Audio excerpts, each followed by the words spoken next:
independent thoughts, independent life. This is Chad Benson. This election will decide whether we save the American dream or whether we allow a socialist agenda to demolish our cherished destiny. This will determine what America is going to look like for a long, long time. Whether we protect law-abiding Americans or whether we give free rein to violent anarchists. Character is on the ballot. Compassion is on the ballot. Whether we will defend the American way of life or whether we will allow a radical movement to completely dismantle and destroy it. That's all on the ballot. It's true. It's all on the ballot. Oh, my goodness. Good to be back. Tell you what, guys, I took off the longest I have taken off, I think, ever on this show. Thank Craig for filling in last week. It was awesome. I got away from the chaos. And people asked me, what'd you do? What'd you do? What'd you? You know, yesterday I said, I'm back in swing of things. I did nothing. I didn't pick up my phone. Right? Outside of answering, you know, family, Jack's mom questions, stuff like that. I didn't look at the news. I didn't care to. And to be honest, it was refreshing. I see nothing has really changed, right? Nothing's really changed. We're 9 weeks away from this presidential election. Nothing's changed. We're still doing the same thing. We're fighting with each other. We're arguing with each other. It's the same crap, just a different day. But it was nice. Because I think what it does is it puts perspective on stuff. So yesterday I started, you know, Sunday a little bit, and then yesterday I got more into it and was looking. And I'm just, man, I tell you what. People say, oh, this world's chaos and craziness. Is it really? I don't feel that way. I mean, the whole COVID thing sucks. Let's be honest. We can all agree on that. It sucks big time. Nobody likes it. We've been fighting with each other. We were talking about the same crap 3.5, 4 years ago of where we were going. None of this is new. We had Michael Brown. Remember that? Now we have George Floyd. We'll get into Jacob Blake a little bit later. But all of this stuff is the same thing. This is what we fight about. We fight about the dumbest things. I said 5-6 years ago, call it a culture war, call it a war on the West, call it a war on whatever you want to call it. That's what this is. This is what the battle of hearts and minds over, you know, there was a debate. A real debate about 2 + 2 and whether or not it really is 4. Just think about that for a second. That's the insanity of which we live in. And everybody I talk to, because I'll go places and people want to talk to me about stuff, and I'm like, look, you know what? Here's the reality of it. What's your life like? That's what you need to worry about. How are you making your life better? What are you doing for yourself, your family, your friends, your community? Everything else is just reality television. Everything else is reality television. Each side has their boogeyman. Trump is the boogeyman for the left. Antifa, socialism is the boogeyman for the right. And this is where we are. And the media plays a huge part of it. The media does. The media loves it. They love it. They play a game. And they love it. They craft narratives. They want certain things. What can we turn into something big? How can we make something great? And they don't even care if they're right anymore. They don't care if they're right or wrong, as long as it's big, it's bold, and it's a splash. Don't buy anything the media says. And by the media, I mean journalism. There's a few good journalists out there, but you gotta find out really hard ways of finding out who they are. You got to look over here, and then I'm over here. Is this person real? Is he writing something real? Or is he telling you certain things? It's the beauty of it. I love the fact that I spent like 10 days doing nothing, hitting golf balls, hanging out with the family, stuff that's important in my world. Playing Fortnite with Jack. By the way, I'm awful at Fortnite. Just want to let you guys know that. If you're wondering, Chad, are you going to go pro in Fortnite? The answer to that question would be a negative. Still trying to figure out how to get Cole? Come on, Cole. Tell a story. I got a video game for Christmas about 10 years ago. And because I love Westerns, it was a Western game. It was a big game at the time. I couldn't get the guy to move. I couldn't get the damn guy to move anywhere. Played for like an hour. I got him to go 3 feet. Took it back the next day. But what mattered to me, and that's what this election is, what matters to you But if you really want to know what matters, what plays in your life, you look at the local elections. You look at the elections in your city. Do you want your city to be Portland? Do you want your city to be these cities that are being overrun and become battlefields for extremists on both sides? Do you want super high taxes? Do you want to defund the police? That's the reality of it. You take anything away from this, it's local. It's being in an area where it matters because this is who we are. We are very local. Your world does revolve around you. This week, I had so much fun. Normally, I'm chomping at the bit to get back. I wasn't. I was enjoying it. Played golf every day. Whether it was out and back, I've got this abandoned golf course, and a couple of the holes are still okay, and it's just my private driving range. It's 110 outside, and I'm like, I don't care. Hanging out with the kids, swimming 4 or 5 days a week. Getting sunburned, having barbecues, even though it's 155,000 degrees here. It's a little much, Chad. All right. It was 115, 120. It was gross. That's what it was about. That's what it was about. What's on the ballot that matters is local. People are going to talk about Trump and Biden. Why? Because they're the big stars in the room. That's what they are. They're the headliners. But locally, what affects you as an individual has always been that way, which is the local side of things. Who's your governor? What do they stand for? Who's your mayor? Who's your city council? Who runs your schools locally? Those things matter. 323-538-2423 at Chad Benson Show is your Twitter. Feel free to tweet at us and text the program as well. The other big story is, and there were plenty, of course, the latest big, crazy chaos that's going on is, did Trump really say that about soldiers? I felt confident publishing it because I have multiple sources with firsthand knowledge of the president's views and comments. That's the only reason to publish anything. And I felt it was important to publish because in our collective experience, I don't think we've had a president who has contempt for American soldiers, wounded veterans, people who've been killed in action. That's the editor-in-chief of The Atlantic. Did Trump really say it? I don't know. Could he have said it? Absolutely. Could it also be a bunch of crap? 100%. This is the chaos of what goes on in the Trump world.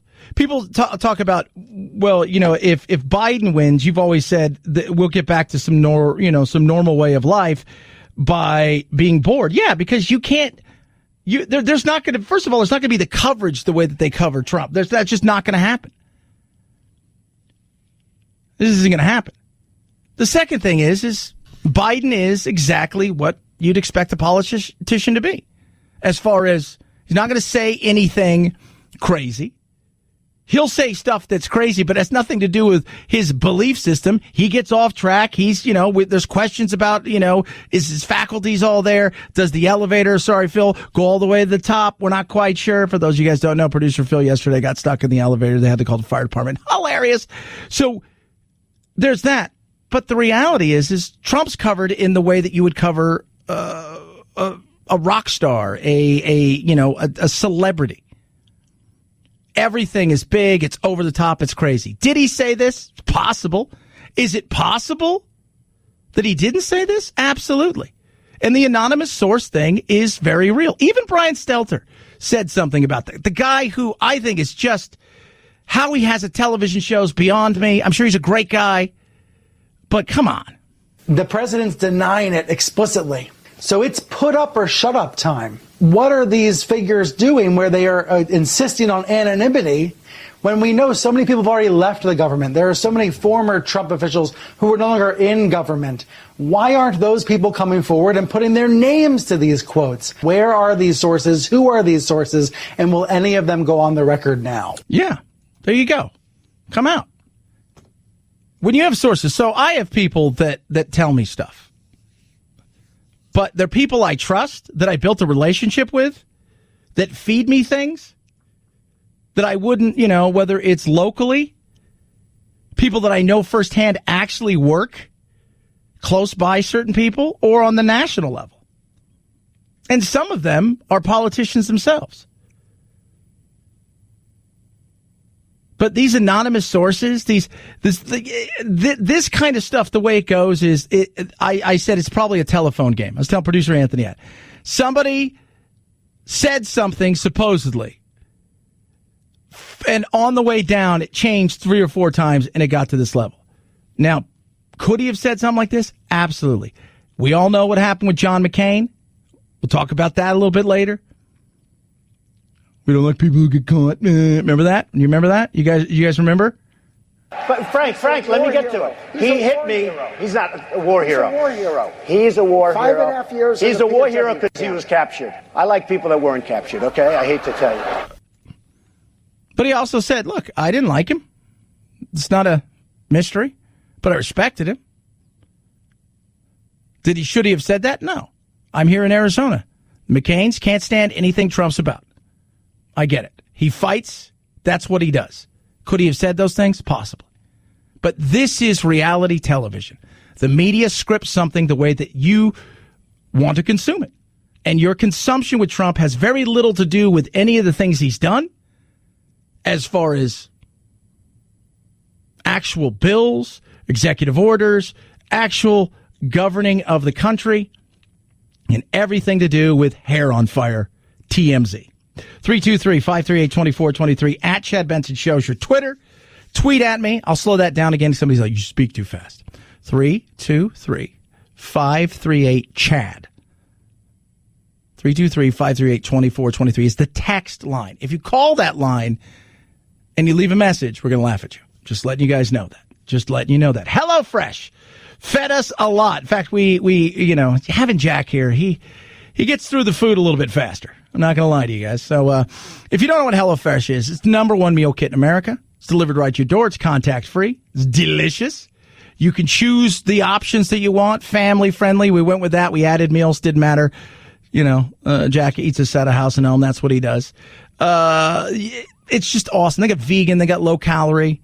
As soon as he goes home, I'm going to do some of the low-calorie because I pigged out a little bit, even though I worked out a lot. But you don't have to worry about meal prepping, which is great because you got the kids around, you got everybody going. You don't have to worry about any of that. It takes about 20 minutes, delivered right to your door. So then you put it in the refrigerator and you say, all right, I'm hungry. What do we want to do tonight? There's 22 chef-curated recipes each week. So you pick it out and you say, all right, we're going to do this. It's got the recipe card. Within about 20 minutes, you're eating. You're going to save money too, about 40% versus shopping at the grocery store. Plus, there's no waste with food either, which is awesome. Get started with America's #1 meal kit today. Go to HelloFresh.com. Use code Benson, $80 off your first box, including free shipping on that first box. Promo code Benson at HelloFresh.com. $80 off your first box. Free shipping with that box. HelloFresh.com. Promo code Benson. Chad Benson Show.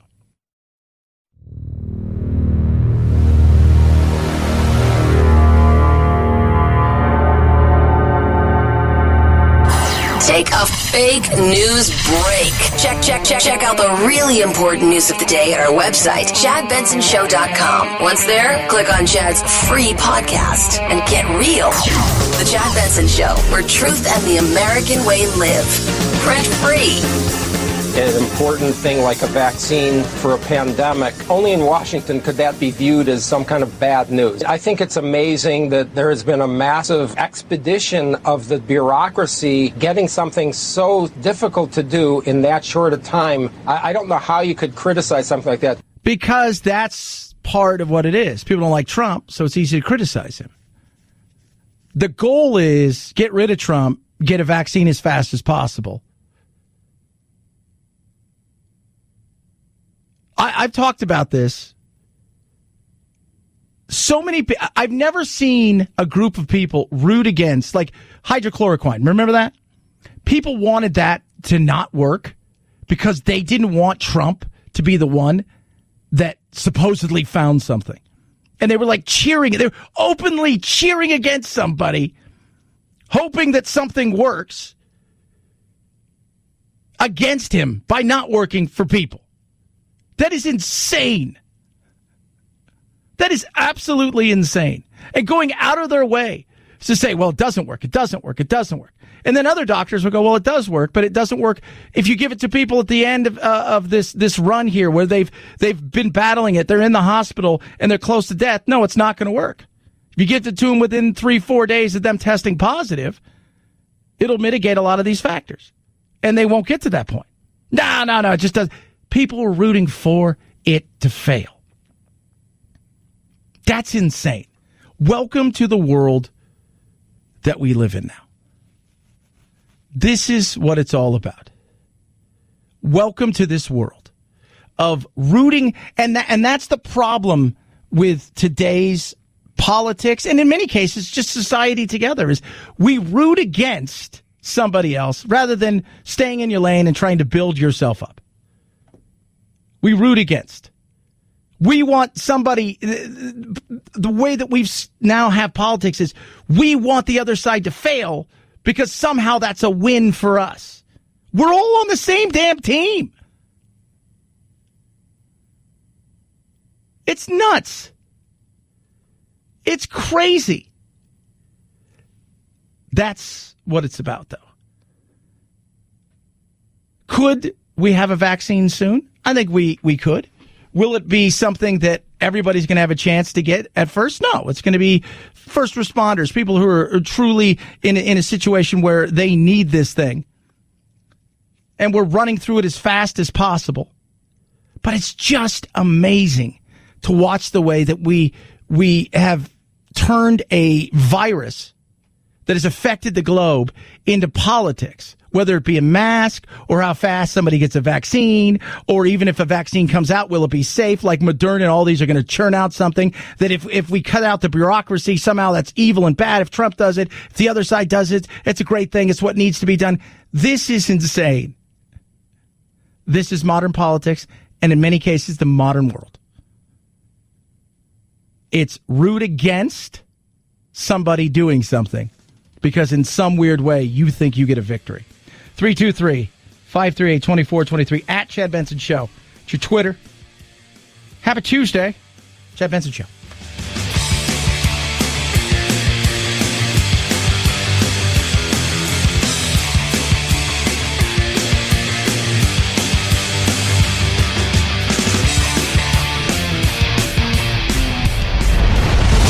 The Chad Benson Show.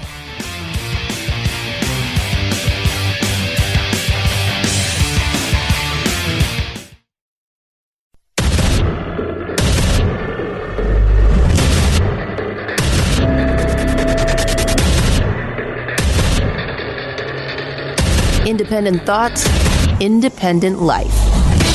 This is Chad Benson. So let's just say there's a vaccine that is approved and even distributed before the election. Would you get it? I think that's going to be an issue for all of us. I will say that I would not trust Donald Trump, and it would have to be a credible source of information that talks about the efficacy and the reliability of whatever he's talking about. I will not take his word for it. So you're not going to take his vaccine like he did it himself? Politics. That's just it. That's where we are in politics. Politics, and not just politics, in life. So if there is a vaccine and it's credible, and the CDC and the FDA say, hey, look, this thing is, we're speeding this thing through. Normally these things take 5, 6, 7, 8 years to get themselves to the point. We're trying to do it from scratch, say February. So you're not going to take it? Because why? Because if it worked, it would look bad and you'd have to give Trump credit?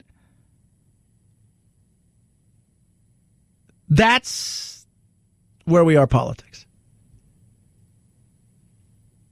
That's where we are. We're 9 weeks away and we're rooting for a virus to continue to stay strong and continuing to cause political chaos so you can benefit yourself. Would you take it? It's not whether or not you take it.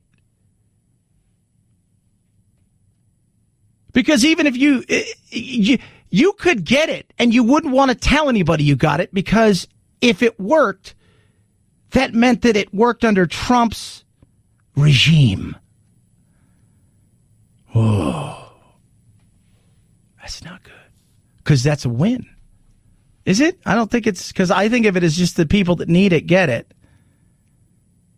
And then we can move back to the lives before. But you want to be in the group that gets us to the point where you move back life and forth. You don't want it. If I said today to people, we are going to have another 6 months of chaos, but you get Biden, or we get a vaccine, and by Friday, this thing is essentially gone, but you're going to get another 4 years of Trump. Some people go, I'll take Biden.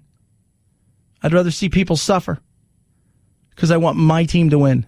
That's insane. It really is. 323-538-2423 at Chad Benson Show is your Twitter. Feel free to tweet at me. Text the program as well. We are 9 weeks away. The battle is getting bigger. New poll came out this weekend. It's shrinking in some areas. And one area where Trump is winning handily is most people think that he's going to win the debates, which is bizarre.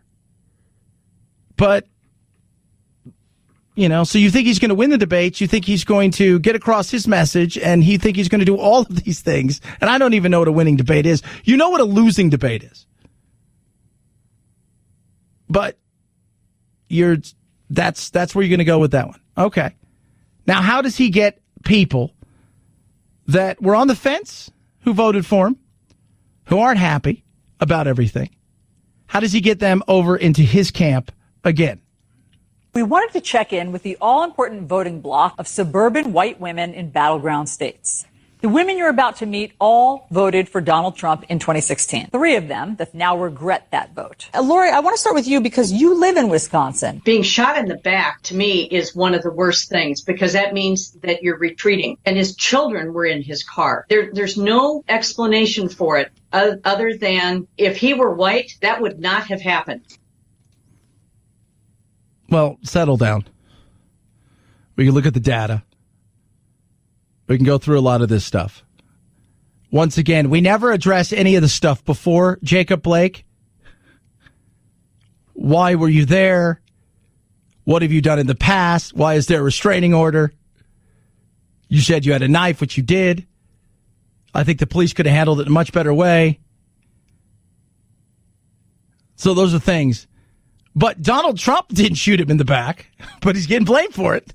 That he had a warrant for his arrest. The police were looking for him. The police tried to apprehend him. He fought with them. Let me ask you something, L.A. Had the boy been white, would you feel that way? Absolutely. I don't believe that for 1 second. I'm sorry you don't believe it. I am no racist. Jessica, who do you hold responsible for the violence that we're seeing in Kenosha? I hold that at the highest level of government. Say something. Stop something. Admonish their behavior. But does that change anything? Admonish their behavior. You could come out and say it's awful, it's horrible. Still would have happened. Trump gets all of the blame, which as president, you're going to. The problem is he gets none of the credit. It shouldn't be that way. It shouldn't. You're either going to give him all the blame and all the credit, but you can't play it your way. Would he have been white? Story out today.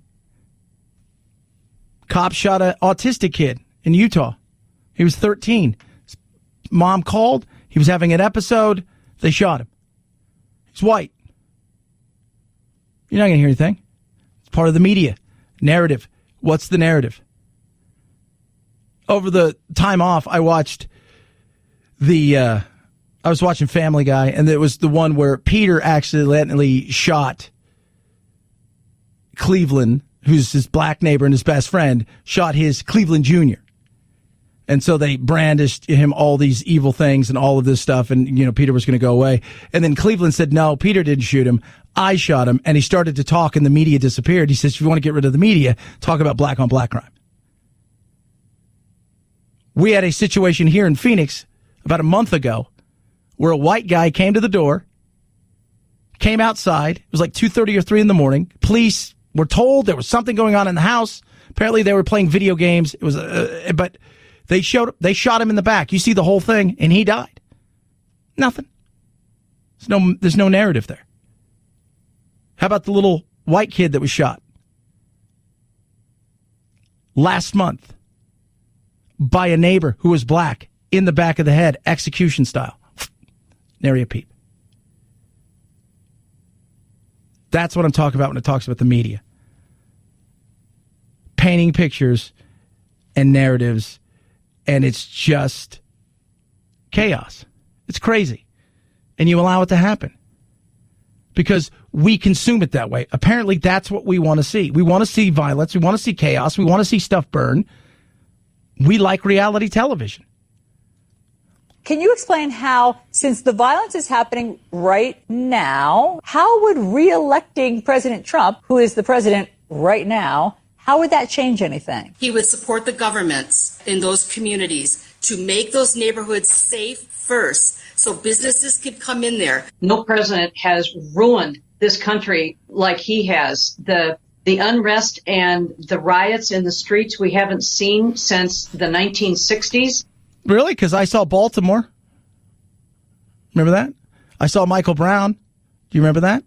I saw what took place in Los Angeles. I didn't just see it. I lived it. I worked in it. I was in it, in the center of it. It wasn't Donald Trump's fault. It wasn't. Look, you can blame Trump for a lot of stuff. You don't like the way he acts. You don't like the way he talks. You don't like the things he says. He makes you uncomfortable. He says stuff. You wish he would say this. You wish he wouldn't tweet. You wish he would do all those things. All of these things. It's stupid. They're painting a narrative. They like it. The media's enjoying the fact that they've got people battling each other, fighting each other over silly things. We don't focus on anything real. I said it 3 weeks ago. Trump achieved something with the United Arab Emirates and Israel. A Gulf state nation now recognizes Israel as a country. Diplomatic ties, all of these things. Nary a peep. It's not interesting. What is interesting? Chaos and craziness. That's what's interesting. When he said there were fine people on both sides, basically he was saying that white supremacists were fine people. If you think Donald Trump is a racist, you're not paying attention. Look up the First Step Act and what it has done for the black community that were incarcerated under Joe Biden's and Barack Obama's legislation. The left wants to defund the police and they want to take away our guns. What does that do? It only emboldens criminals. President Trump is just making it worse. He needs to get in front of that camera and tell everybody to stop. Stop with this rioting and bring people together.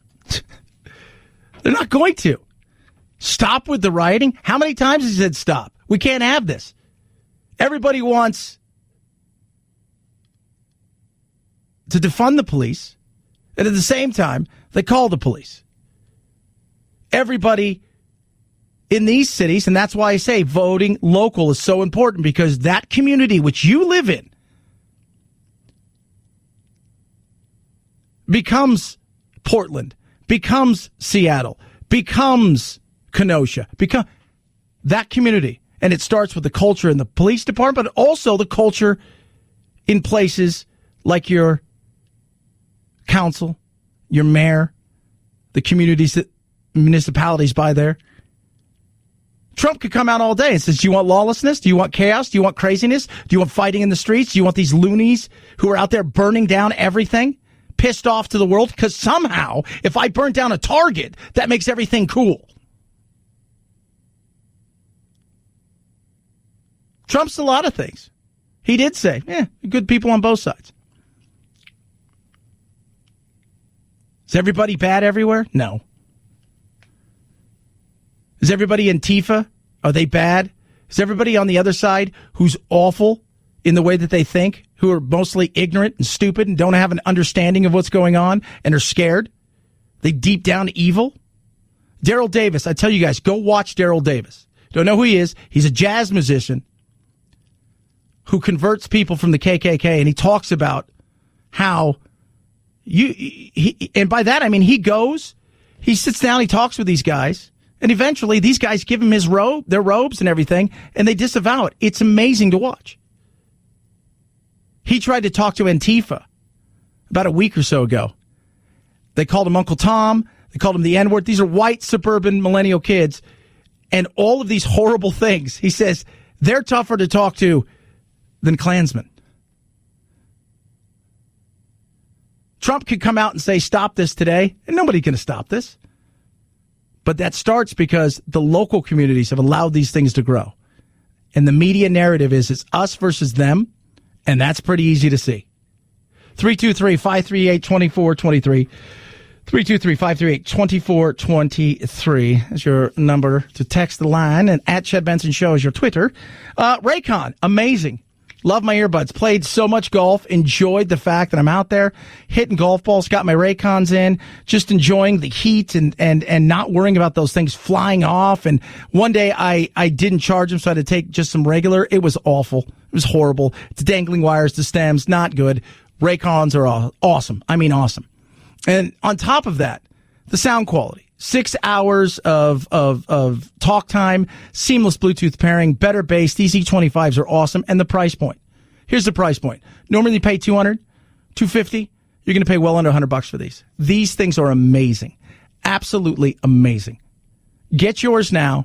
Best earbuds around. Go to buyraycon.com/Chad. Save 15%. Buyraycon.com/Chad. Buyraycon.com/Chad. Chad Benson Show.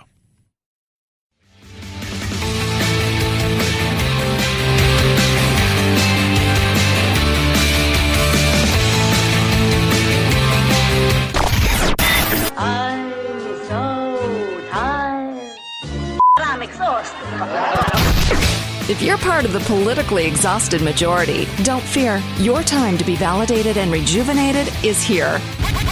Wake up. It's the Chad Benson Show.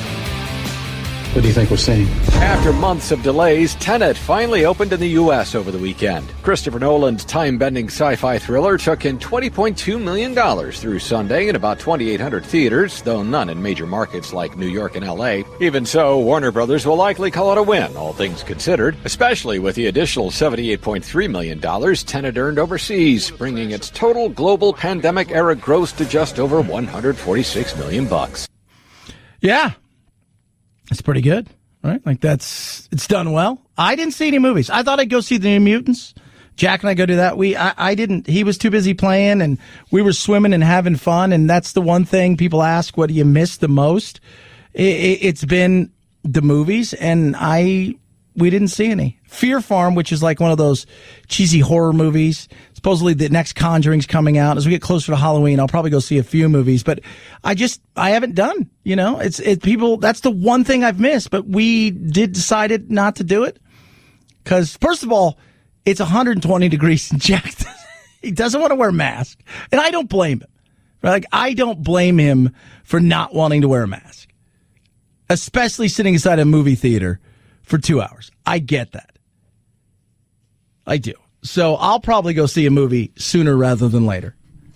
But he was not excited about that. And he hates going from, like, his workout schedule of doing stuff outside out here is, I'll get him up early and he'll go outside for a little while. I got him a new bike and he rides his bike for a little bit, and we were just goofing around, and he's okay going in the pool kind of midday. But then there comes a time when it's ridiculous. I was swimming last week and it was so hot. I thought, am I sweating? I feel like I'm sweating, and I'm in a pool.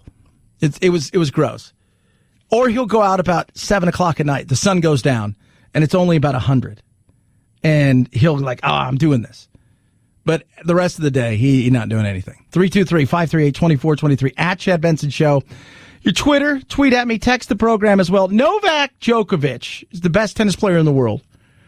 Was disqualified from the U.S. Open because he argued a call, was pissed about a call, and whacked a ball. He wasn't looking and hit it behind him, and he hit a line judge in the throat, and he was disqualified. And, of course, now, in the world that we live in, what do? We have to attack the lady who, through no fault of her own, got hit in the throat and had to be helped off, we have to send her death threats. The judge, who has not been publicly identified, has been receiving vicious messages after she was accidentally hit by Djokovic in the throat at Sunday's match. From ESPN. And that's it. Oh, no. He whacked a ball that might have hit a linesperson back there. A Serbian tabloid has been reporting the alleged name of the judge. The shot was an accident. Djokovic was ejected and fined. He tells fans, she's done nothing wrong at all. I ask you all to stay especially supportive and caring to her during this time. But we don't. We attack each other. So you did nothing but stand there. You got hit in your throat, and because of that, we need to tell you that you need to die. Because my favorite tennis player isn't in the U.S. Open anymore. See how crazy this is? So because of that, and because I have a platform to be an idiot with no accountability and responsibility, I'm going to do it. My goodness. That's nuts. Welcome to the world of politics and pop culture, where everything is an issue and everybody's hair is on fire. Except for mine, because I'm bald. Because they tricked me too, Nancy. I'm just saying. Chad Benson Show.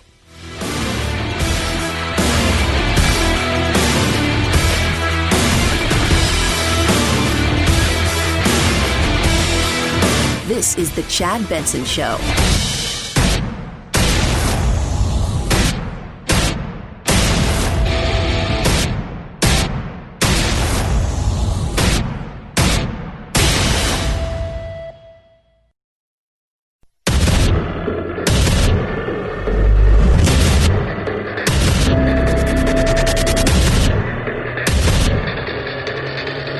Independent thoughts, independent life. This is Chad Benson. The issue of what happened when you were in France continues to be a story. You're going to have to take that off, please. You can take it off. How many feet are you away? I'll speak a lot louder. Well, if you don't take it off, you're very muffled. So if you would take it off, it would be a lot easier. I'll just speak a lot louder. Is that better? It's better, yeah. It's better. Mr. President, some people are having a hard time believing your denials of the Atlantic story. That's the story. In Trump's America, right? Because that's what everybody shapes it as. In Trump's America, that's a big story. The big story is he was going to ask a guy to take off his mask. How dare he do something like that? The media shapes things. The media plays a game. The media loves battling because it's easy to do. You know what the media is? The media is that friend that wants to see two people fight, right? They're not really friends. What they'll do is they'll say, did you hear what so-and-so said? What? Yeah. And they go over on the other side, did you hear what such and such did? You can't let them do that. And they go over and go, did you hear what such and such did? And they said this about you? And the next thing you know, they've built up super animosity. And then they sit back and watch what happens, and they watch everything unfold. It was muffled. My other show that I do here locally, we play a game called Mask or No Mask. Because I love watching the news media. Nobody's around you for 1,000 yards, but you're still wearing a mask.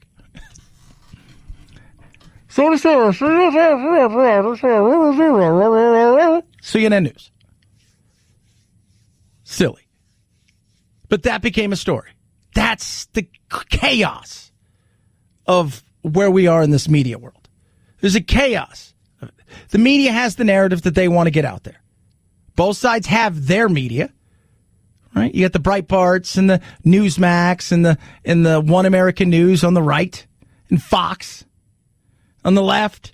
You've got the establishment news media, the New York Times, the CNNs, the MSNBCs, the MSNs, and everybody else. And they've got their narrative. But it used to be journalism. Who, what, when, how, and why. You figure it out. These are the numbers. This is the data. This is the who. This is the what. This is the when. The why was always a little bit muddly because that's why did so-and-so do this? Why did what did they mean here? And that was for you to decide. It wasn't for the media. The media paints pictures. The media paints it because that's what we want, I guess. That's how we consume.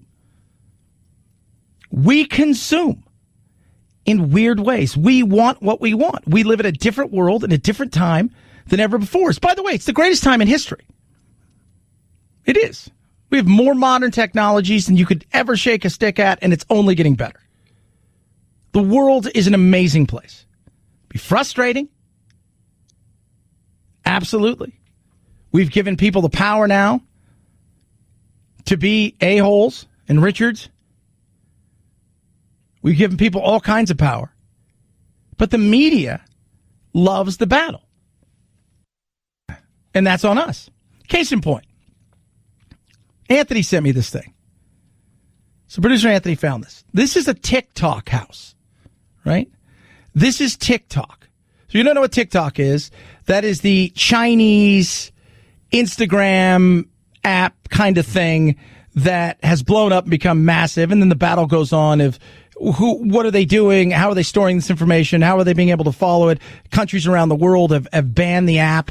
We're getting to the point where we're either going to ban it or it's going to be sold, which looks like it's going to be sold to an American, at least the American version of it.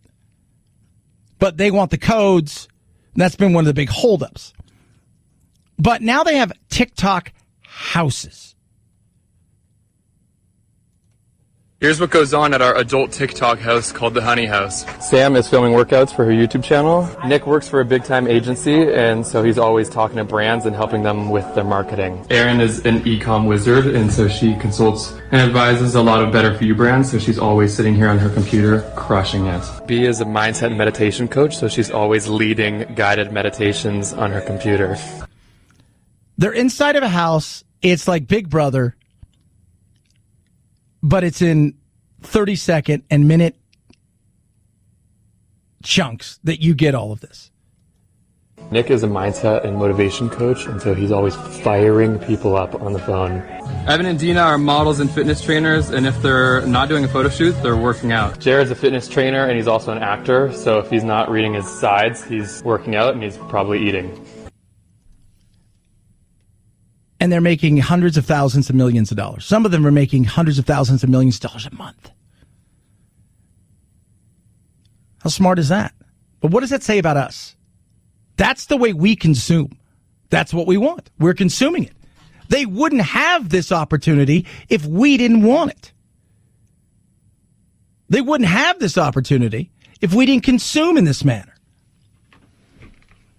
They wouldn't have this opportunity if we didn't want to watch these things, to watch these people, to watch what they're doing. We've given them a marketplace, and they're capitalizing on it. Same thing with the media. If we didn't consume what they're selling us, we'd go on to something else. They would go, uh-oh. They're selling us something and we're consuming it. And that's on us. That's on you. That's on me. That's on everybody. That's part of the issue in this crazy world as we head into election time. Very little of it is going to be about jobs. Very little of it is going to be about peace in the Middle East and peace across the board and bringing home our soldiers. Very little of, if any of it, will be talking about how we start to balance this budget, where we can start to make cuts and where we might have to raise some taxes to get this thing kind of under control, where it's slowly growing rather than this insanity that the Republicans and Democrats continue to contribute to. Very little about any of the stuff that truly matters in real ways. It'll be about chaos and craziness. Because the problem is way more entertaining and there's more money in it than the cure. That's so true. People are becoming millionaires 15 seconds at a time, making hundreds of thousands of dollars a year, in some cases millions of dollars a year, doing nothing but shaking their butts, right? Flashing their pecs and their abs, telling you a bunch of wallpaper crap about, man, you need to get your life in order. And you need to do that by taking that first step. It's just stuff you'd see in the back of a wall inside of like some horrible sales things. It's like some horrible like quote that doesn't really matter because it's not a real. It's like it's dumb, but people are like, oh yeah, that sounds great. Well, look at that guy. Oh my God, it's not real, but because we consume it, that's what it becomes. It's the same thing with our politics. We're consuming our politics the way that we want to consume it. What's the big thing right now? Trump's a bad, evil person because of what he said about the military. The Atlantic published something that he says, the military, people get killed or losers and stuff like that. Trump says, it's a disgrace. Who would say a thing like that? Only an animal would say a thing like that. There is nobody that has more respect for not only our military, but for people that gave their lives in the military. There's nobody, and I think John Kelly knows that. I think he would know that. I think he knows that from me. Well, how real is it? What was the other big thing? Trump. Well, what about all the things about not going to certain places and he doesn't want this and he doesn't want that? All in this article from the anonymous source. Because it's chaos and craziness. And that's more entertaining. And it stopped being journalism, it became activism. And it's funny. One guy can't stand him, John Bolton. In connection with the decision for him not to go to the ceremony that was planned that afternoon. And that was simply false. I don't know who told the author that, but that was false. And the main issue was whether or not weather conditions permitted the president to go out to the unmarked cemetery. The people I recall being there were John Kelly, Mike Pompeo, myself, Jamie McCord, our ambassador to France. We had this discussion. It was mostly John Kelly presenting the logistical reasons why the trip couldn't take place, and the president assented to the recommendation that he not go. Oh, so that's already being cut down inch by inch. Because the anonymous source said it's so it's got to be. Look. He and McCain, which is a lot of where this stems from, weren't fans at all. And let's be honest, the things he said about McCain.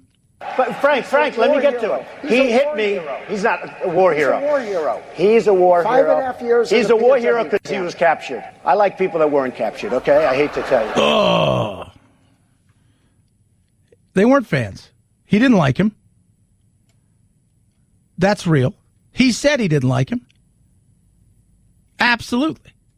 It is a disgraceful situation by a magazine that's a terrible magazine. I don't read it. They made it up, and probably it's a couple of people that have been failures in the administration that I got rid of, and I couldn't get rid of them fast enough, or it was just made up. But it's unthinkable. As far as John McCain is concerned, I was never a fan, and I will admit that openly. I disagreed with him on the endless wars. I disagreed with him with respect to the vets and the taking care of the VA, but I still respected him. I mean, you didn't like him. But that's where we are now. You didn't take a mask off when I asked you to take a mask off because I can't understand. That becomes a story that trends. This is a story based on anonymous sources who aren't in the administration or maybe were, or did he say these things? Didn't he say these things? I don't know. We're the people that are putting themselves out there. Anonymous sources used to be people with inside certain things that would leak a few things here or there or talk to some people about, and I've got sources, and I'll tell you this right now. They're not somebody who says, if somebody came to me and says, because you guys would be surprised how many weird things I get. Oh, man, let me tell you about this. No, the people that I have sources, the people that are anonymous, the people who tell me things, the insiders, if you will. Some of them are politicians. Some of them work within administrations. The people I've known for a long time, I built a relationship with, and I trust. Not flyby, I heard somebody say I heard this. I wouldn't go with that. 323-538-2423 at Chad Benson Show is your Twitter. Feel free to tweet at us and text the program. So just think about this, the media, people. They're into dividing as much as they say Trump's into dividing. Letting you guys know that. Narratives that they paint. Why do they do that? Because it's entertainment value for them. More chaos, more craziness, more eyeballs, more clicks, more shares. More activism.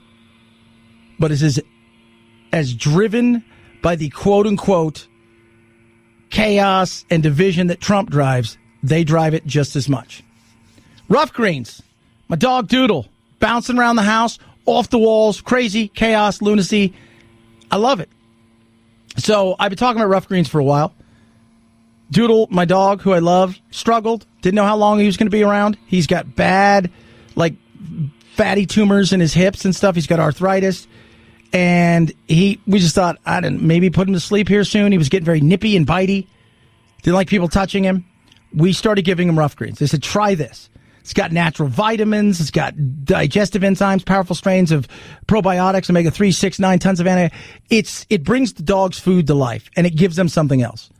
In the last 5-6 months, he's like a puppy. He runs around with the puppy. He bounces off the wall. He is more of what we thought we were getting. They lied to us and said he was like 5 when really he was 10. But it's amazing to see. It's incredible. It's the best thing you're ever going to do for your dog. $14.95 for a 14-day jumpstart. Your furry friend's going to love it. It can completely reduce or eliminate your dog's symptoms. Go to roughgreens.com/chat or call 833-MyDog88, 833-MyDog88, or roughgreens.com/chat for a 14-day jumpstart for $14.95. Your pup will love it. Rough Greens. We make any pet food better. Chad Benson Show.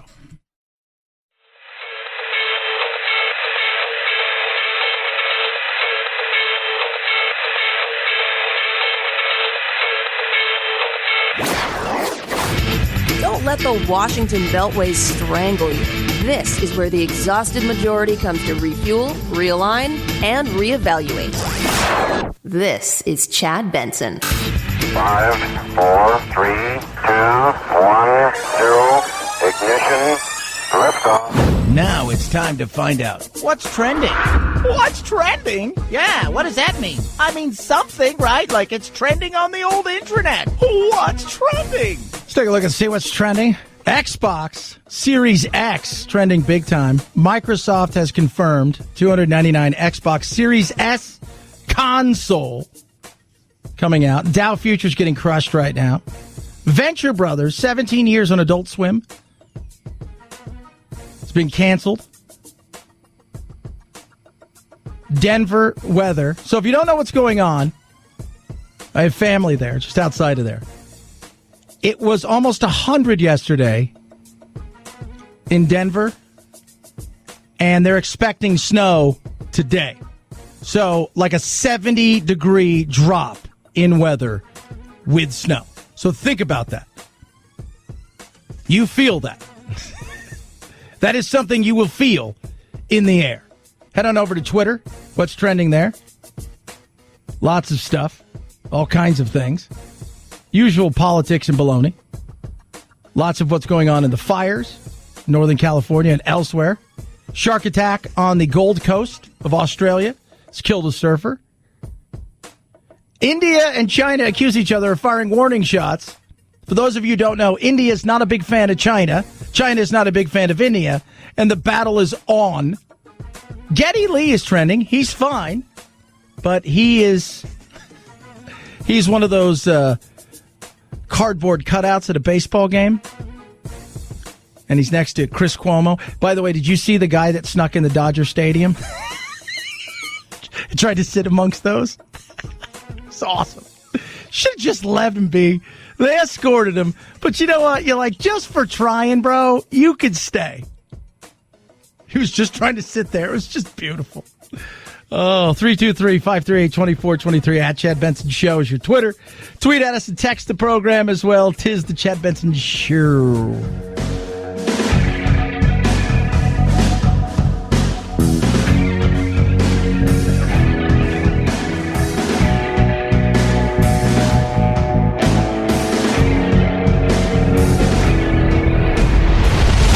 The Chad Benson Show.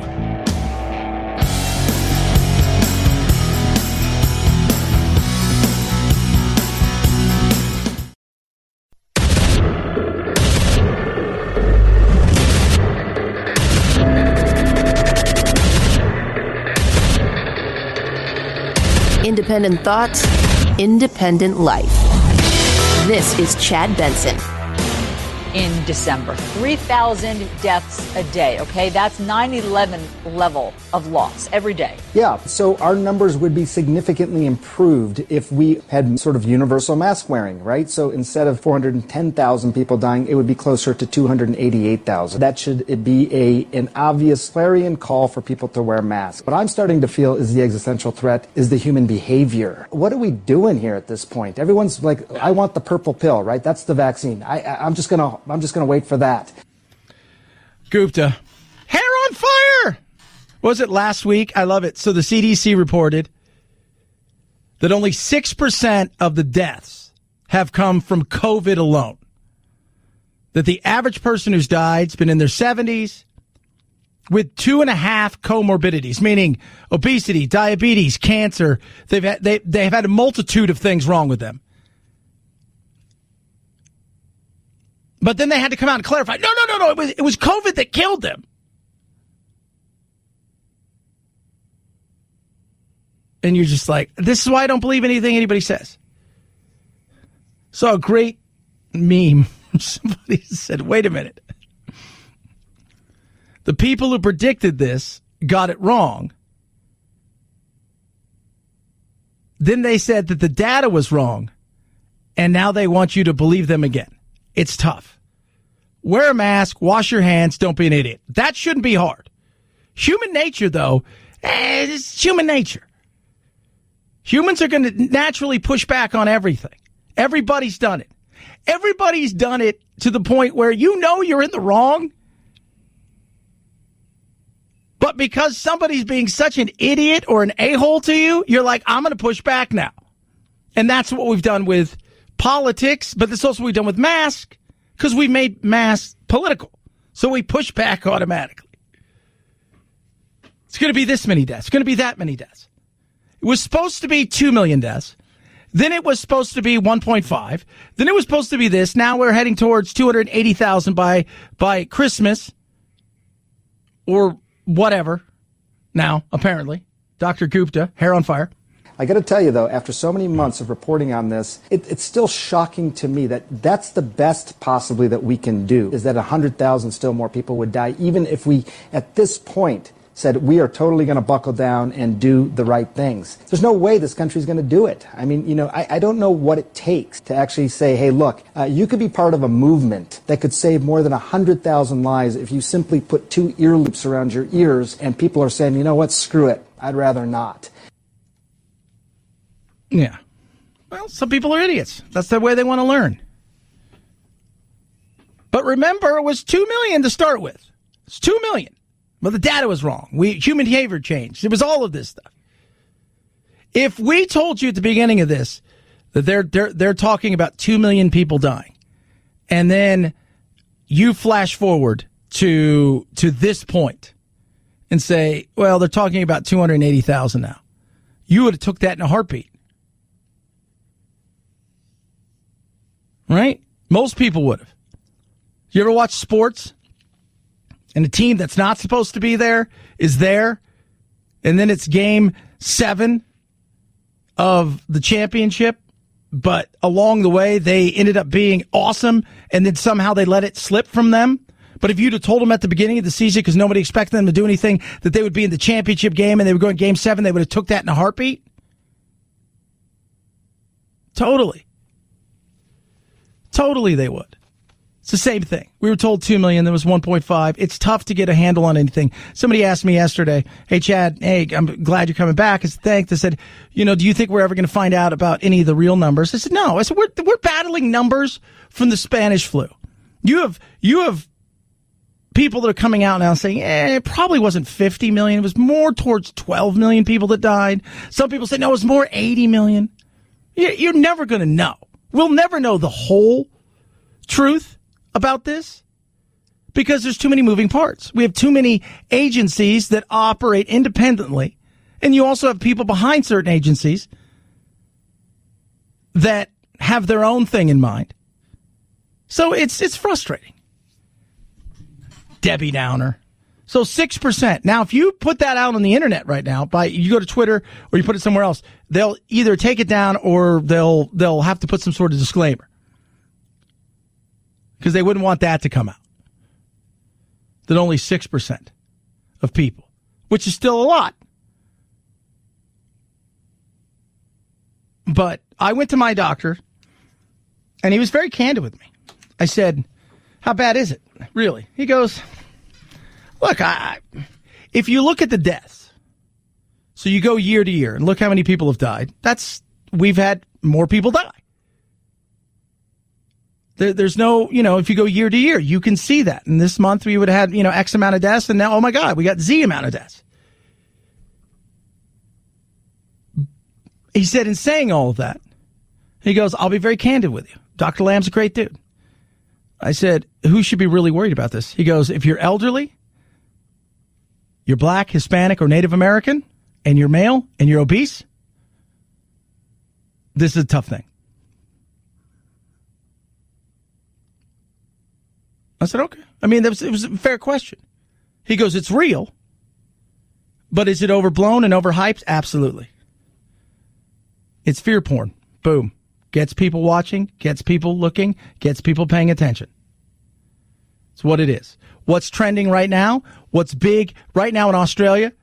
Shark attack. Why? It's huge. Killed somebody. Shark. Killed somebody. It's a big thing, right? Bit somebody's legs off. He died. You know how many people die a year from mosquitoes? Well, that's different. Or snake bites? The sawtooth viper kills more people in a day that a shark will probably kill in 10 years.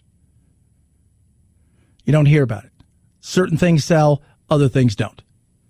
This is real. We have to pay attention to it. And at the same time, I think we need to relax, take a deep breath, and realize that we're going to get through this. If we do a couple things, we're going to make it better and easier on ourselves so we can get back to a normal-ish way of life. And then within a year from now, we'll be back to pre-coronavirus. We still may be chaos and craziness, but it'll be better.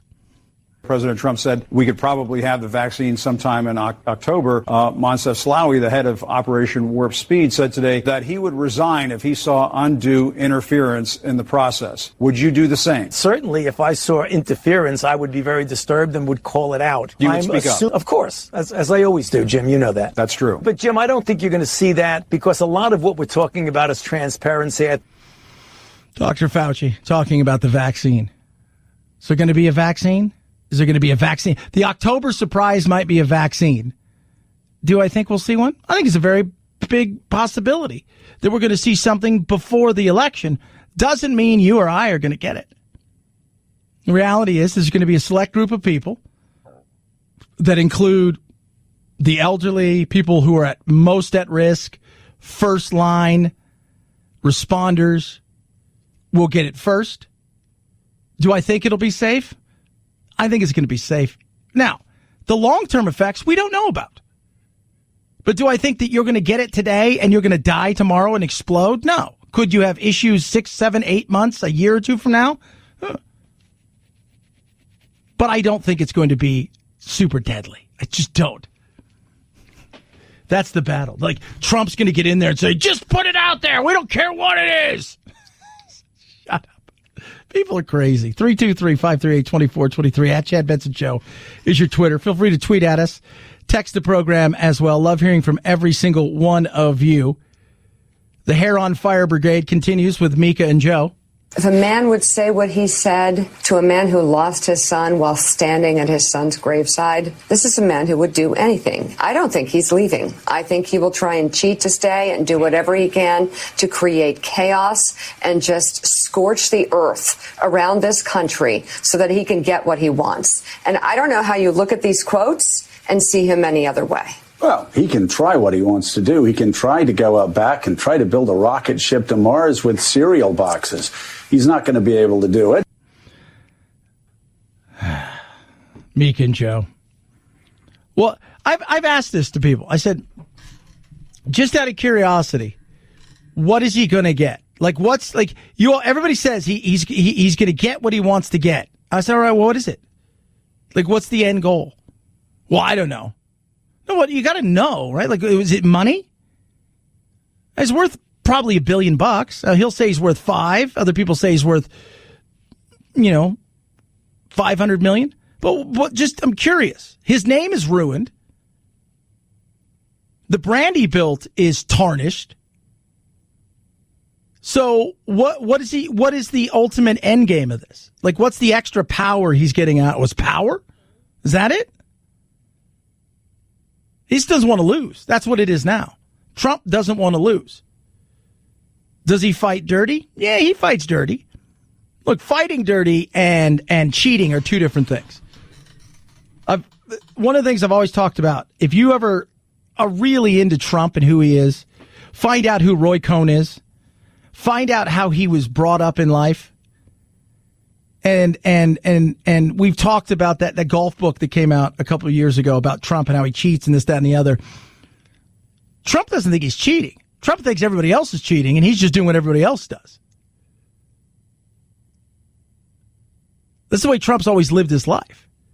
Because he lives in a world of sharks. And that's where he's always lived. So Trump's always trying to do what Trump thinks everybody else is doing, when the average person doesn't do that. But he didn't hang out with average people.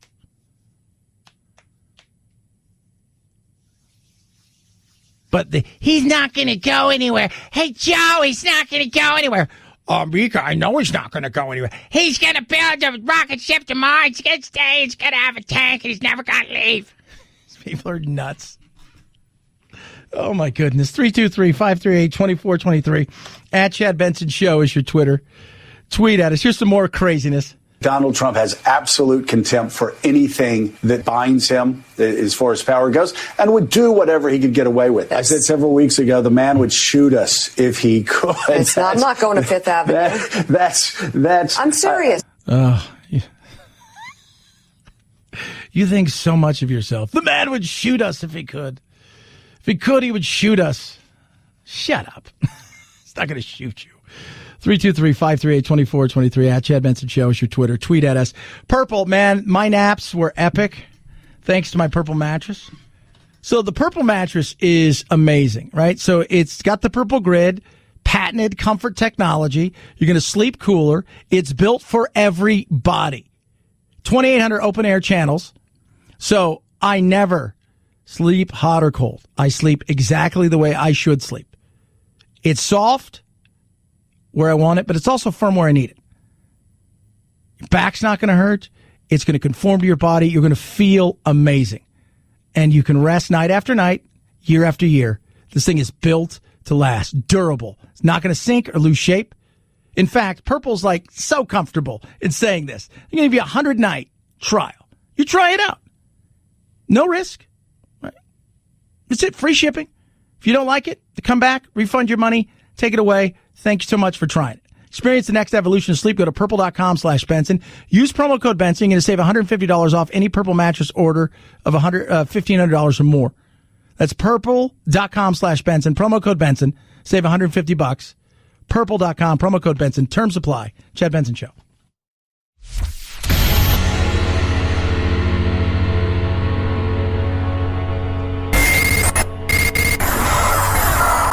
No fake outrage here, just the real thing. The Chad Benson Show. Taylor Swift's Folklore has earned a 6th week at #1 on the Billboard 200 All-Genre Album Chart. And with that, she's tied an 11-year-old record set by the late Whitney Houston. They've both now spent 46 weeks total topping that chart, more than any other female artist in history. If you want to split hairs, Houston did it with just 4 albums. It took Taylor 7. The Beatles, with 132 weeks, have the most total time atop the Billboard 200. Ah, look at that. Beatles. They're pretty popular. Pretty popular, those Beatles. I'm not a huge fan of the Beatles. I never really was. I thought, they're okay. Bit overhyped, maybe? I'm not a music, guru, even though I've worked in, radio for most of my adult life. And obviously music's been a huge part of that. But I was never like, that's it. That's it. Like that right there gets no better than that. Can never get better than that. That's never been my thing. Taylor Swift? But she's a success. She is. You can't knock that. I mean, what is she, like 12?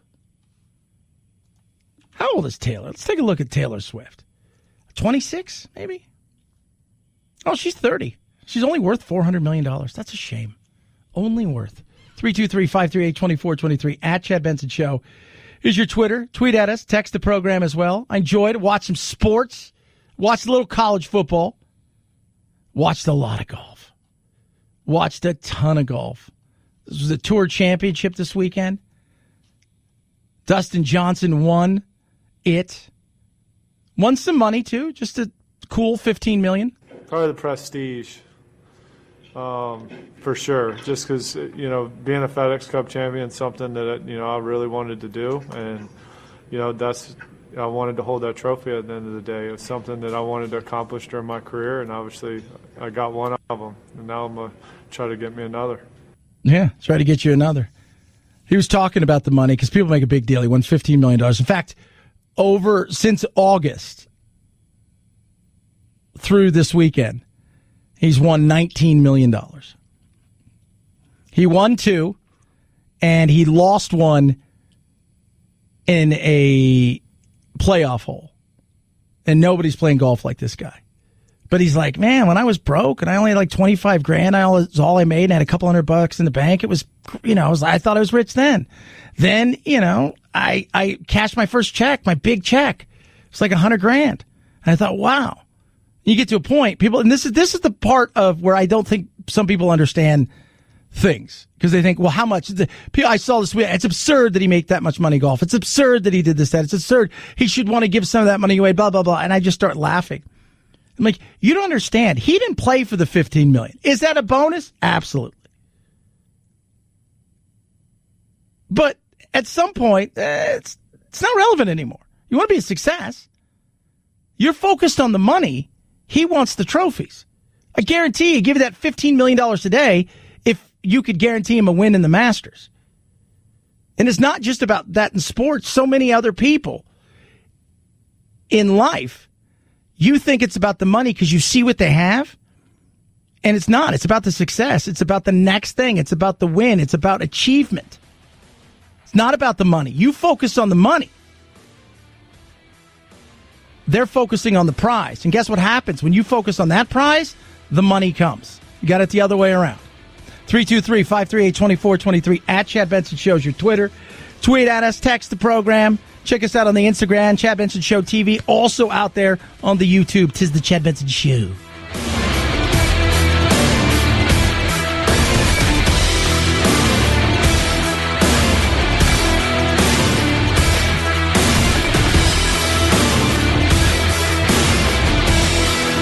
This is the Chad Benson Show.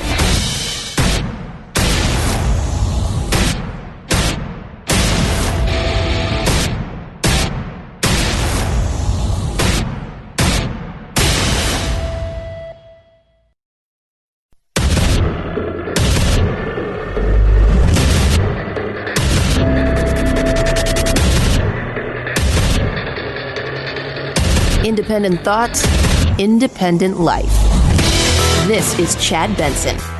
When this president stands up every day and fights for American workers and jobs,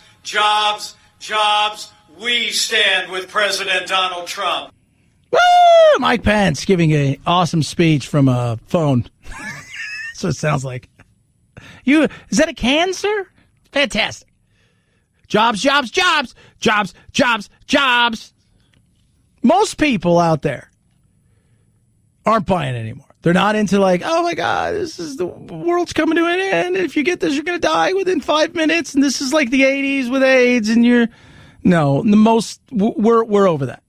There is a certain group of people that if they get this is very dangerous and nobody wants to spread it to anybody.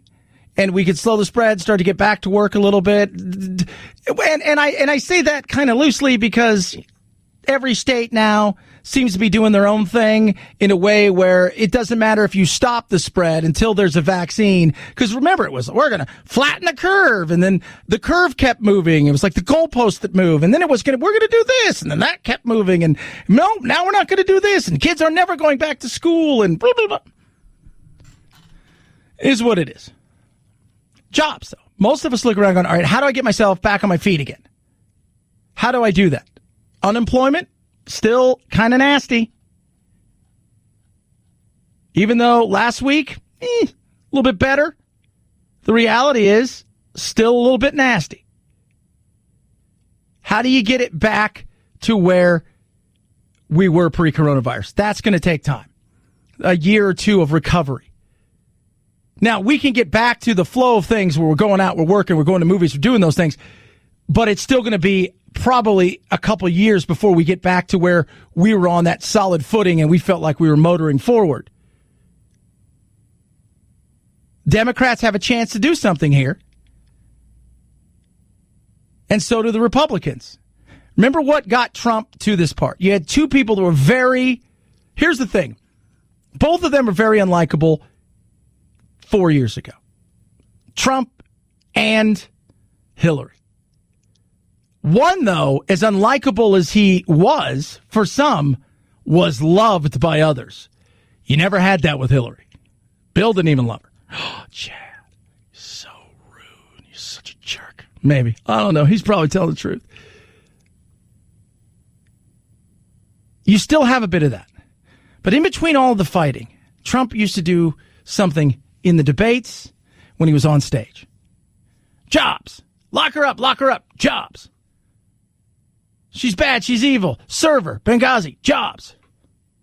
Lock her up, jobs. That matters to people. It's the economy, stupid. It is. This campaign is going well for Donald Trump because we're not talking about the economic devastation that people are experiencing or the virus, really. And I think it's time for us to recognize we are in a very perilous situation if you want to see a change in November. Yeah. Now, you can't blame the economy falling apart. I've always, if this was normal world, normal time, we're not in a situation where we've got the economy collapsing because of a virus, Trump would be done. If this was pre-coronavirus economy and there was no virus, Biden is going to get boat raced. The battle's real. It's not as big as people think it was. I think a lot of people thought this is going to be an easy choice come November. It isn't. Let me tell you something. At the end of the day, people are still going to hesitate. Like every fiber in their being is going to say, I can't stand Trump, but I like what he did with the economy. I can't stand Trump, but you know what? He did try to bring our troops home and is still trying to do that. I can't stand Trump. The things he says, his tweets, the way that he divides us, but the media plays a little bit of that as well. And the job thing. I don't know. I don't know about that. I don't know about that. Can't stand Trump. But you could say it now because it's far away.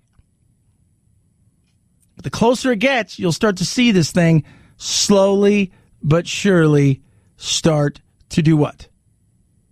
The gap is closing. The gap is closing, and it's continuing to close.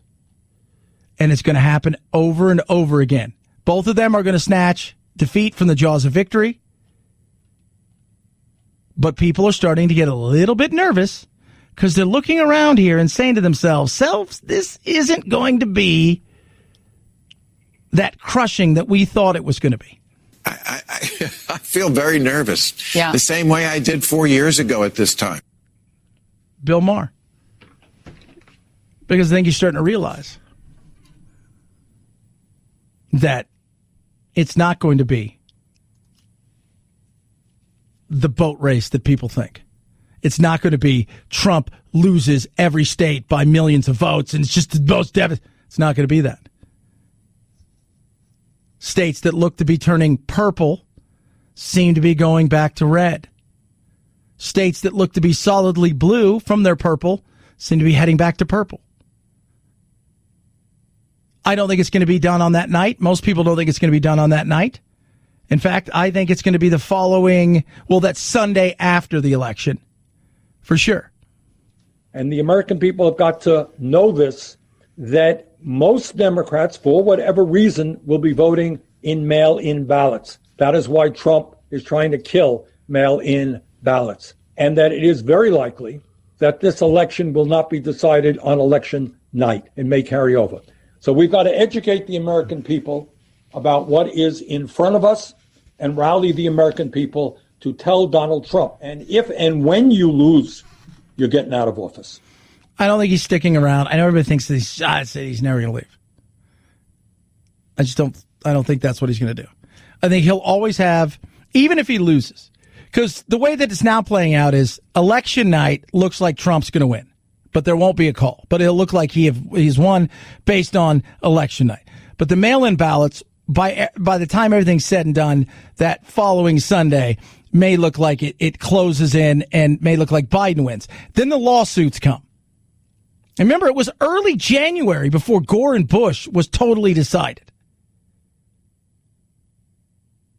So this thing has the potential of dragging on well through Thanksgiving into the early part of the holiday season. All the while, we're still probably fighting a pandemic. And continuing to move forward with the recovery of the economy. So this is going to be interesting to watch itself play out. Not just on who wins that night, but who actually wins. What's the lawsuit looks like. Because they've already lawyered up to the point where everybody's got their best constitutional lawyers they could find. Everybody is looking around, going over every single state's election process, all of those things. This is going to be ugly. But the fight is beginning now because we're 9 weeks away from today.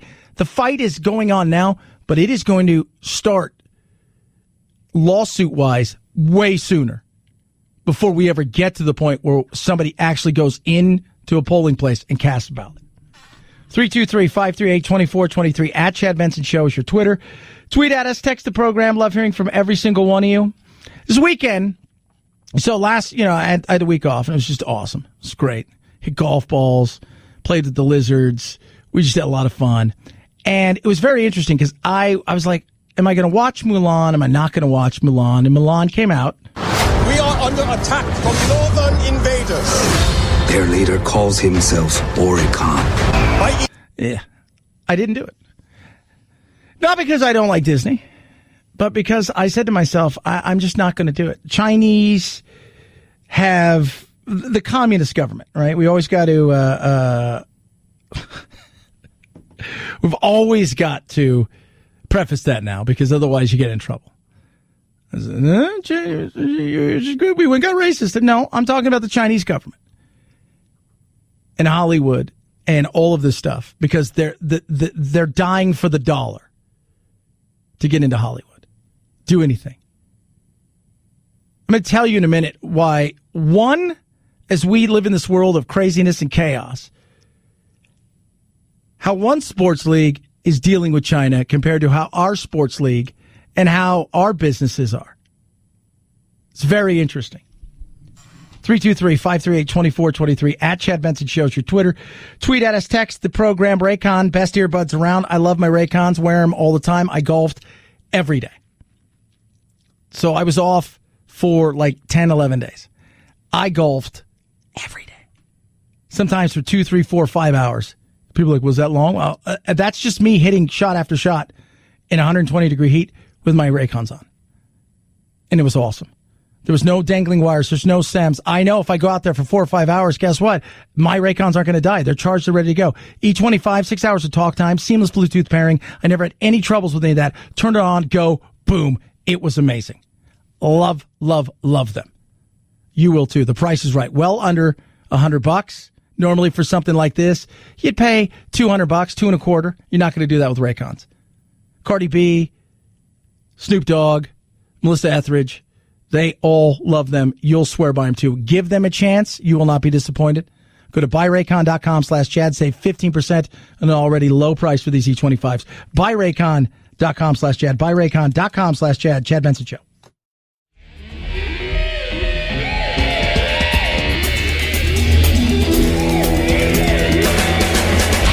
You go, boy. This isn't about right or left. This is just about right and wrong. Right you are, Chad. The Chad Benson Show. We are under attack from northern invaders. Their leader calls himself Oricon. By edict of His Imperial Majesty, every family must contribute one man to fight. Have you no son? I am blessed with 2 daughters. I'm Hua Mulan. I will bring honor to us all. Oh. So Mulan. I was like, am I going to watch it? Am I not going to watch it? Am I going to watch it? Not going to watch it? I didn't watch it. The kids are like, why? So we're not going to watch it. I explained to them a little bit. They're little. They don't know. Just say, look, we've got serious disagreements. Earlier this year, while the NBA was trying to get woke, they wimped out when it came to Hong Kong and China. And they backed the blank off because, oh, God, the Premier League, the biggest sports league in the world, not the NFL, it's not the NBA, it's the Premier League. They walked away from $1 billion deal while I was on vacation because they didn't trust the Chinese company. They had a falling out. And on top of that, the Brits had said, Huawei, you're not welcomed here. Mesut Ozil, who's Muslim, one of the best players in the world, when he wants to be. A lot of times he's, has angered them because before an Arsenal-Manchester City game, he expressed support for the Uyghurs. And they decided, hey, you know what? We're not going to play any of your games. And on top of that, the relationship with Hong Kong and Britain, the Brits have said, hey, guess what? We'll give citizenship to anybody in Hong Kong who would like to come here. And the Chinese got mad. And the Brits said, take your $1 billion and kick rocks. I like that. I like that. It's nothing to do with the Chinese people. It has nothing to do. It's all to do with the communist government and Xi and how it's run. But it's run because people give them the opportunity to run it that way. They're happy. They've got their economy's going good. They've taken advantage of everybody. They have lied. They've cheated. They've stolen their way. How can you say that? Go over and open a business. What's the first thing you got to do? You got to hand over every piece of your intellectual property to them so they can examine it. In which case, they photocopy it and hand it to somebody else who then you'll notice magically will start to make stuff that looks just like yours at 1/10 of the cost. But our businesses have gone there, and they've done that.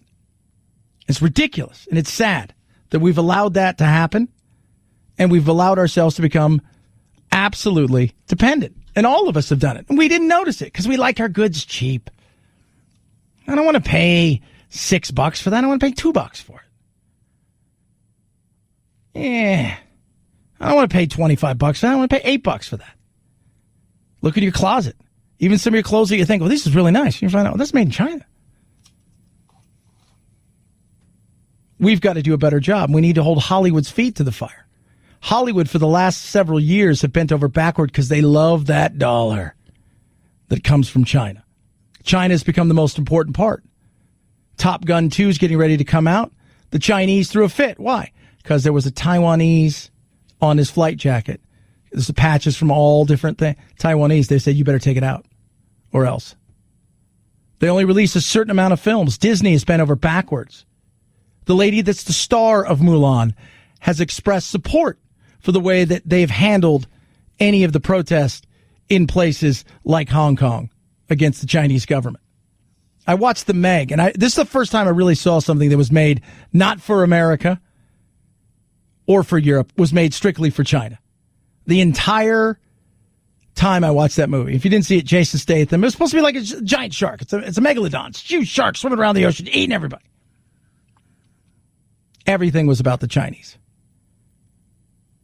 Chinese flags, the whole 9 yards. The only thing that wasn't was Jason Statham. Jason Statham's too sluggish, you know what I'm talking about. It's me, And that's where people are going with it. And that's fine. You chase that dollar, but that's why I wish Trump would be harder.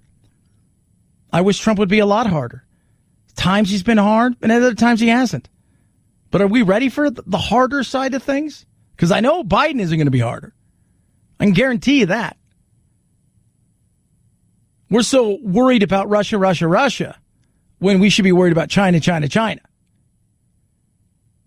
And if we want to really get at them, we start to move all of our manufacturing to the place that's next to them in India and say, let's really become even closer than we already are. We're strengthening Xi because we continue to give him cheap goods to sell back to America.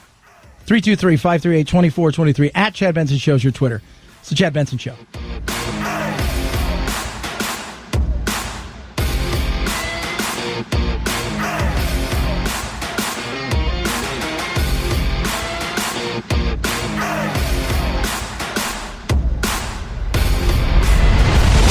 The Chad Benson Show.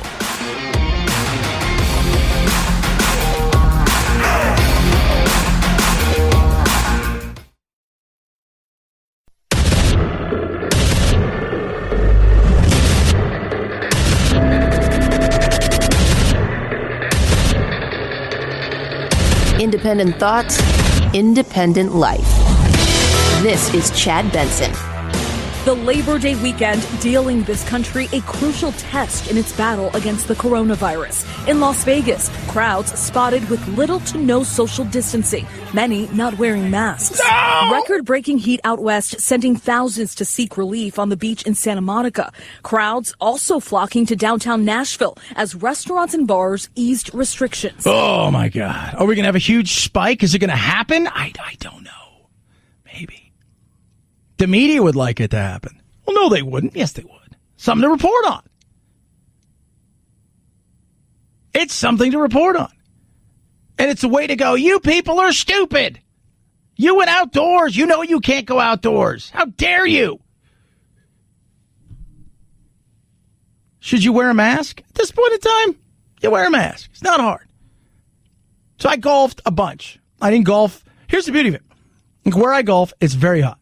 So this time of year, not a lot of golfers out there. I always tell everybody, I'm a summertime golfer in Arizona, which means I play all of the best courses by myself. That's how I like to live. But when I go in to pay, I wear a mask. When I go out, get in my cart, drive around, it's totally been cleaned, we're good to go. I go into a store. Went into a store yesterday, I had to go in the store, wore a mask. At the doctor's, like a routine physical thing, wore my mask. It's funny, he took his off. He's like, oh, this thing's driving me crazy. So you don't mind? I'm like, I'm fine. I'm wearing a mask. But wearing a mask, people want to get back to life. They do. They want to get back to life. And people are frustrated because I think the game has changed and the ball's been bouncing around and the goalpost was over here and now it's over there and kids are not in school and they're kind of in school and they're in school for a day and then we don't have enough teachers. Teachers don't want to teach and they're frustrated. They're frustrated because the game continues to change and they feel like they're helpless and hopeless at this point. Are we in a better position than we were? Yeah, I think so. One good thing is the hospitals. People are spending less time in the hospital. Somebody who might have stayed for 2 weeks might now be discharged after 5-7 days because they get better. So that helps a lot. And then there are younger people who are getting infected more now, and they're less likely to be hospitalized. 6% is what the CDC reported before everybody freaked out. Said, it can't be that. It's got to be more.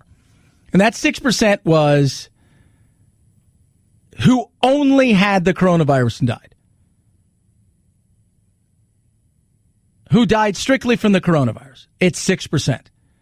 The other 94% of people who died because they were elderly and on average had 2.5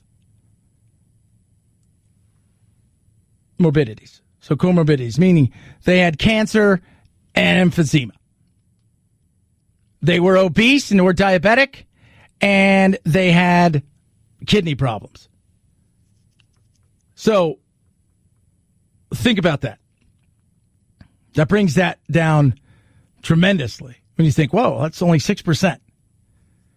Plus, we're treating it better in a lot of different ways. Hospital stays are down, but on top of that, you go around and look at a lot of places, and there's just here, I think it's 68% of our, what I heard over the weekend, it probably has changed now, of our ICU was filled. But out of that, it was only like 10% was of COVID-19. Now we're heading into a tricky part of the year where we have the flu, but I think because we've socially distanced, I think because we're much more aware of things, I think because we're wearing masks, and I don't think schools are going to be in, because I think especially in big places like New York and Chicago and Los Angeles, schools may not be in for a long time, and if they are in for a long time, it's going to be one of those things where it's going to be a lot of start-stop. Teachers have a lot of sway. California's saying now it's got to be 2%. Positivity rate. And everything's changed, and that's a frustration. People are sick and tired of the change. Yeah, I don't want this. It's a change over here. It's a change over there. I think the average person wants to see, are we going to get ourselves back to a place where we can go out and eat, and we go to the movies, and we can start to live normally, even if we have to wear a mask? We can go watch a ball game. It's weird watching college football games where there's some with a smattering of crowd, and there are others where there's nobody. Last night I watched a bit of the BYU Navy game. You know, they're there. The stadium holds about 40,000 people, and there's a soul in it. It was weird. Some of the other games, like I said, they got 6, 8, 10,000 people in there, but it's something. People want to get back to figuring like, hey, we can at least live a little bit. That's what they're looking forward to. On top of that, you got the chaos that's going on out there, which is always good fun. Under this president, I promise you, we will have law and order in every city in this country for every American. That's Mike Pence, who's speaking on a string in a can.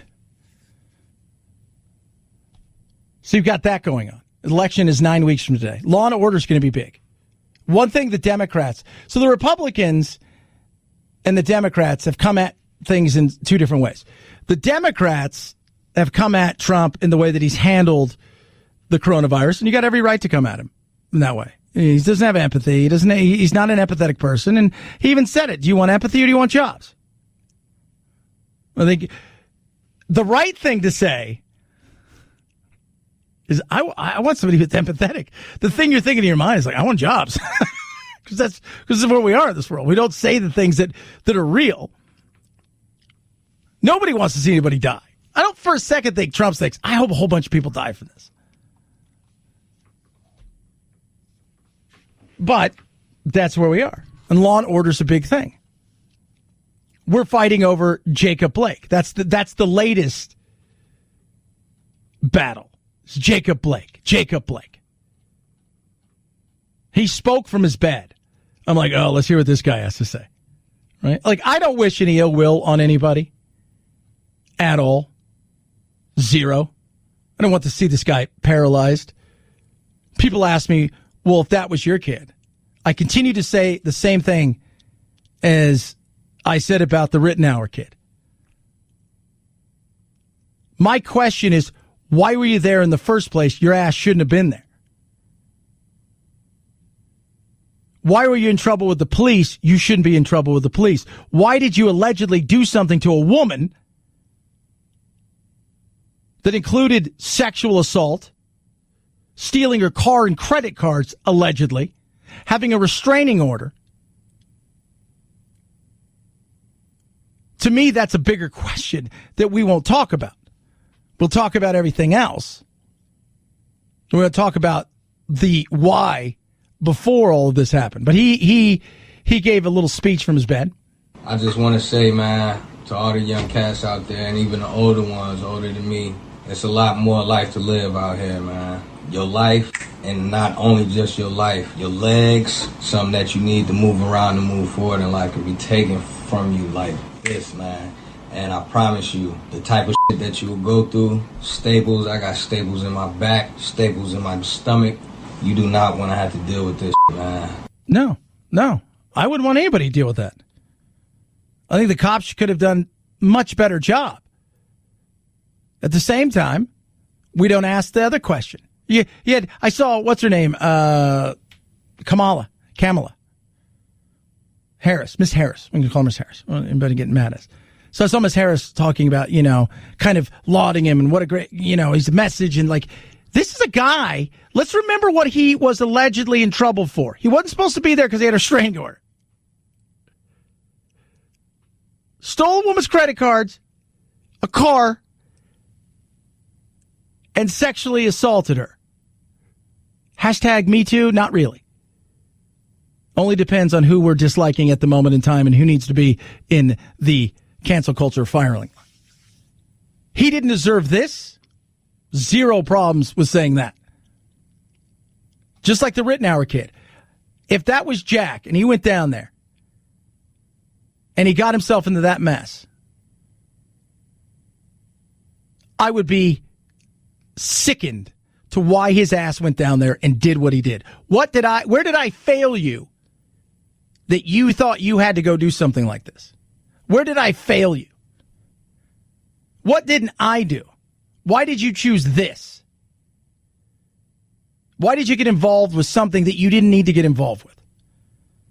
I think at the end of the day, people are going to say, I think what comes out with the shooting of the Rittenhour kid is probably going to be self-defense once we get all the stories.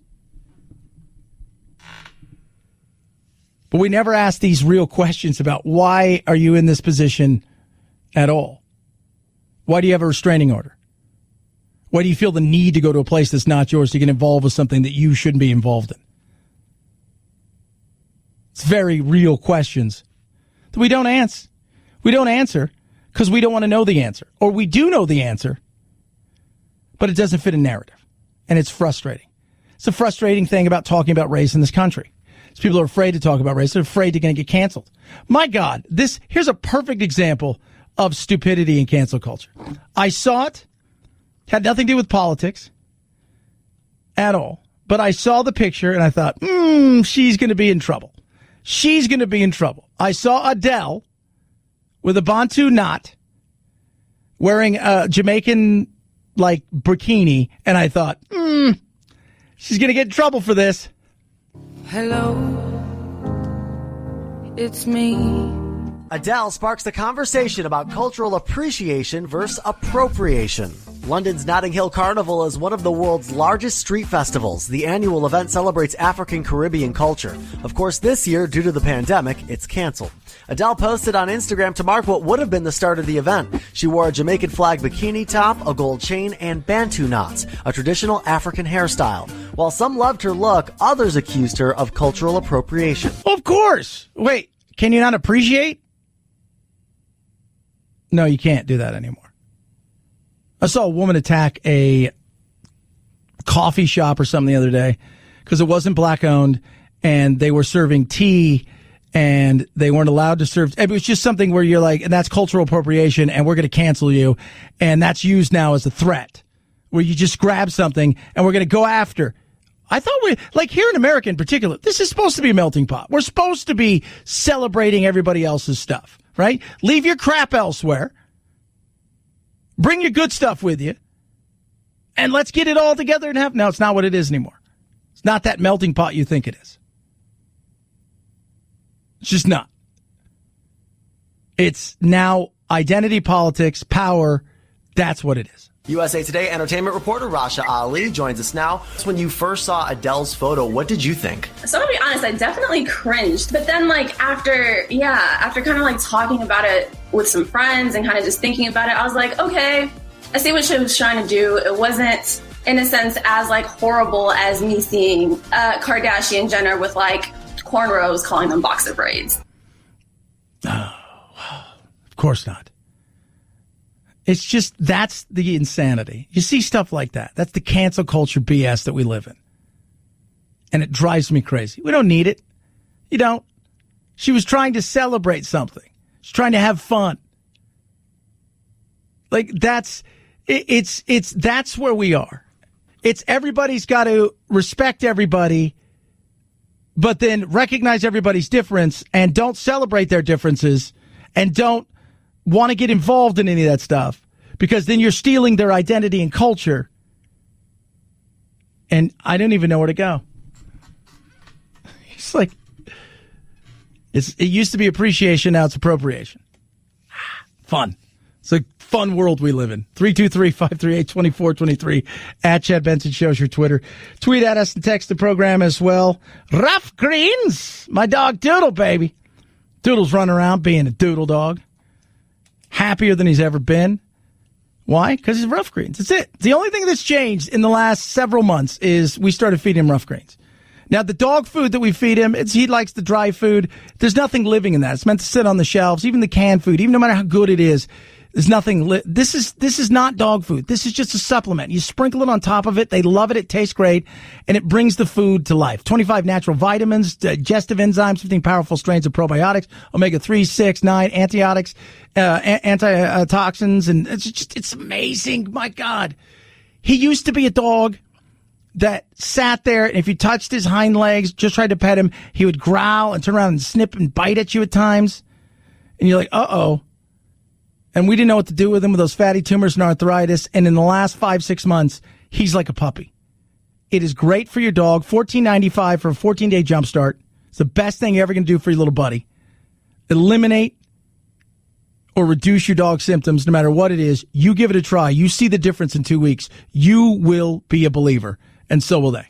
Go to roughgreens.com/chat or call 833-MyDog88, 833-MyDog88, or ruffgreens.com/chat. $14.95 for a 14-day jumpstart. Rough Greens. We make any pet food better. Chad Benson Show.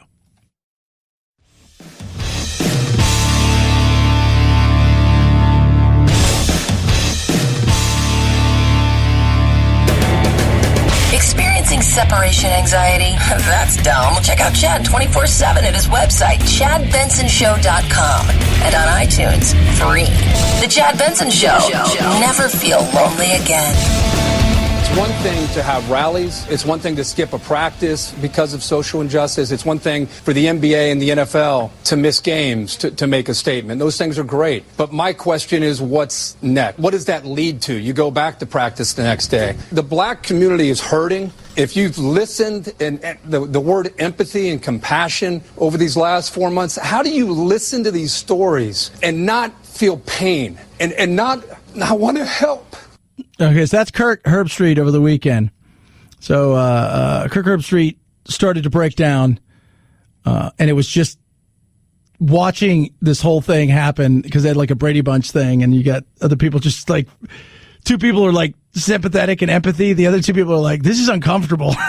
He's not done. Wearing a hoodie and putting your hands at 10 and 2. Oh God, I better look out because I'm wearing Nike gear. Like what? What are we talking about? And so you can't relate to that if you're white, but you can listen and you can try to help because this is not okay. It's just not. We got to do better, man. We got to like lock arm in arm and be together. And in a football locker room, those barriers are gone. We got to do better. It's just tough to listen to. You got to do better, man. Chad, you're being a jerk. No, I'm being honest. I'm being honest here. I'm being honest. It was tough. I'd rather be stuck in an elevator with producer Phil. Producer Phil, how long were you stuck in the elevator yesterday? Just over an hour. Just over. They had to call the fire department to save producer Phil. Producer Phil might still be in the elevator, and the show would not be going on, but they broke him out. This is Charles Blow talking about Kurt Herbstreit and his thing. Policy is a sign of progress. I need to see policies change. It is a mistake to believe that racism is about attitudes only or about intentions and hatred or love. It is a mistake because it is about power. It was built into the power structures, and you're going to have to get it out. Yeah, lot to unbox there. We'll do some more of it tomorrow. It's tough to listen to. Kurt Herbstreit. 323-538-2423 at Chad Benson Show. Twitter and Instagram, Chad Benson Show TV is where you go check us out on the YouTube. Have a blessed rest of your day. We'll do it again tomorrow. Night, Jack.